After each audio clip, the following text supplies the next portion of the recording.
జగన్మోహన్ రెడ్డి గారు సీఎం అయిన వెంటనే ఆయన ధర్మాన్ని ఆయన పాటించారు. మొట్టమొదటి సంతకం పాస్టర్ల జీతాలు ఇస్తానని చెప్పి సంతకం పెట్టారు. ఆయన ధర్మాన్ని ఆయన నెరవేర్తించి ఆయన తప్పు పడడానికి అవకాశం లేదు కదా. కానీ మేము 2 ఏళ్లుగా పోరాడుతూ ఉన్నాం, హిందూ ధర్మం హిందూ ధర్మం హిందూ ధర్మం అని. మమ్మల్ని ఎవరిని పట్టించుకోవడం లేదు బాబు గారు. అందుకు నేను ఇక్కడికి వచ్చాను, ఈ విషయం బాబు గారు తెలియాలని. ఎందుకంటే పరిస్థితులు, లడ్డు అనేది సెన్సిటివ్ ఇష్యూ. ఈ శ్రీవారి ప్రసాదం అనేది ఒక ఆంధ్ర రాష్ట్రానికి చెందింది కాదు, ప్రపంచవ్యాప్తంగా పవిత్రమైన లడ్డు. నిజంగా జగన్మోహన్ రెడ్డి గారు కలిపారో లేదా చంద్రబాబు నాయుడు కలిపారో ఏదైనా కల్తీ అంటున్నారు, కానీ ఏ రోజైనా లడ్డు వ్యాపారం తగ్గిందా? లడ్డు కొనడం మానేశారా? హిందువులు ఎంత గొప్పవారంటే నిజంగా లడ్డూలో కల్తీయే కాదు, విషం కలిపినా సరే ఇంత గురువు గారు చెప్పినట్లు శ్రీవారి పాదాల దగ్గర పెట్టి కళ్ళ కత్తుకుని తినే హిందువుల గొప్పతనం అదే.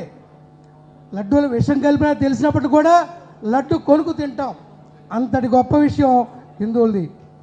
అలాంటి జగన్మోహన్ రెడ్డి గారు నిజంగా చెప్తున్నాను, ఏ రోజు కూడా తన నమ్మిన ధర్మాన్ని తప్పలేదు. నేనే రాశాను బోర్డు మీద, సీఎం జగన్ గారు గో బ్యాక్ అని తిరుపతి వచ్చేటప్పుడు రాసినప్పుడు మా వాళ్ళు రాశారు.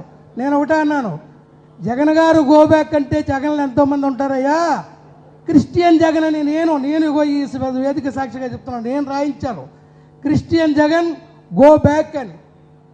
అలాంటిది ఆయన రాలేదు పాపం. ఆయన రావాలంటే మేమంతండి సాధువులము. ఎప్పుడైతే 26 ఎకరాలు జగన్ గారు ముంతాజ్ హోటల్కి ఇస్తే మేము ధర్నా చేశాం, ఆయన పాపం గౌరవించారు, మా జోలికి రాలే. కానీ బాబు గారు వచ్చిన వెంటనే దానికి పర్మిషన్ ఇచ్చారు, పర్మిషన్ ఇచ్చేసారు కట్టుకోమని. పర్మిషన్ ఇచ్చిన వెంటనే మేము మళ్ళీ వెళ్ళి ధర్నా చేసాం. ధర్నా చేస్తే 5-6 వ్యాన్లతో పోలీసులు వచ్చి మమ్మల్ని ఎక్కించుకొని 15 కిలోమీటర్ల దూరం తీసుకెళ్ళి వదిలేశారు. మరి ఎంతసేపు సాధు పరిషత్తు బాబు గారు నమ్ముకోనే కదా మేము ఆయన వెనకాల తిరిగాం. మరి బాబు గారు నమ్మినందుకు ఏం చేశారు? మరి ఆయన ఎప్పుడు కూడా, జగన్ గారు ఎప్పుడు కూడా ధర్మాన్ని ఆయన ధర్మాన్ని, నేను అనేది హిందూ ధర్మం అని కాదు, ఆయన ఏదైతే నమ్ముకున్నారో దానికి ఏ రోజు ద్రోహం చేయలేదని నేను సభాముఖంగా చాలా గట్టిగా చెప్పగలుగుతున్నాను. మరి బాబు గారికి అది లేదు. ఎందుకంటే సాయిబులు టోపీ పెట్టేసుకుంటారు, హలాలు తింటూ ఉంటారు, అలాగే క్రైస్తవుల దగ్గరికి వెళ్తారు, ప్రసాదాలు తింటూ ఉంటారు, అబద్ధాలు చెప్తూ ఉంటారు. ఇది రేపటి నుంచి నా జీవితానికే ముప్పు. అయినా నేను భయపడలేదు, ఎందుకంటే అందరూ ఒకటవుతారు, నేను ఒక్కడిని అవుతాను. అందుకే మల్లాది విష్ణు గారికి అదే చెప్పాను, అయ్యా నేను ఒక్కడిని కాబట్టి నేనే భయపడను. ధర్మం మాట్లాడడానికి పార్టీలతో మాకేం పని అండి? ధర్మాన్ని నిర్వర్తించండి. ధర్మాన్ని నిర్వర్తిస్తే ఇంకొక విషయం మీకు చెప్పి ముగిస్తాను. నిజంగా ఎంతోమంది సీఎంలు వచ్చారు, ఏ సీఎం పేరు ఎవరికి గుర్తులేదు.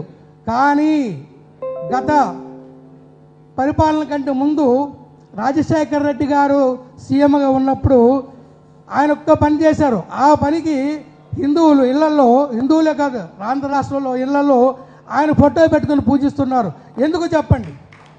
ఏం చేశారని పూజిస్తున్నారు? ఆరోగ్యశ్రీ ఇచ్చారు, 108 పెట్టారు కాబట్టి ఆయన ఫోటో పెట్టుకొని పూజిస్తూ ఉన్నారు. అలాగే జగన్మోహన్ రెడ్డి గారు ఏం చేశారు? ఆయన కూడా చరిత్రలో నిలబడిపోతారు. ఎందుకంటే ఈరోజు చంద్రబాబు నాయుడు గారే ఏ విలేజ్కి వెళ్ళాడు అనుకోండి, గుండె మీద చేసుకొని సచివాలయం అనే బిల్డింగ్ చూశాడు అనుకోండి, ఇది ఎవరు కట్టారు తనకు తాను ప్రశ్నించుకుంటే జగన్మోహన్ రెడ్డి ఆయన కళ్ళ ముందు కనబడతాడు. అలాంటి పనులు ఏదో చెయ్యండి బాబు గారు. మీ పేరు చెప్పుకుంటాం, క్రైస్తవ్యం ఎంత భయంకరంగా ఉందంటే ఒక పక్క క్రైస్తవ్యము, ఒక పక్క ముస్లిమ్స్ కమ్ముకుంటూ వస్తున్నారు. నిజంగా చెప్పాలంటే జగన్మోహన్ రెడ్డి గారి కంటే 1000 రెట్లు హిందూ ద్రోహి ఆయన పేరేంటంటే త్రిదండి చిరంజీవి స్వామి గారు. నిజంగా చెప్తున్నాను, నేను గట్టిగా చెప్తున్నాను, నాకేం భయం లేదు.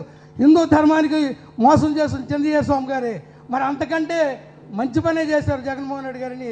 ఇలాంటి వాస్తవాలు చెప్తున్నందుకు నన్ను క్షమిస్తారని, ఈ అవకాశం ఇచ్చినందుకు గాను మీ అందరికీ కూడా లేట్ ఇంకెవరున్నారేమో.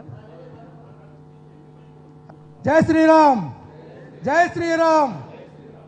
గట్టిగా నేను క్రైస్తవులు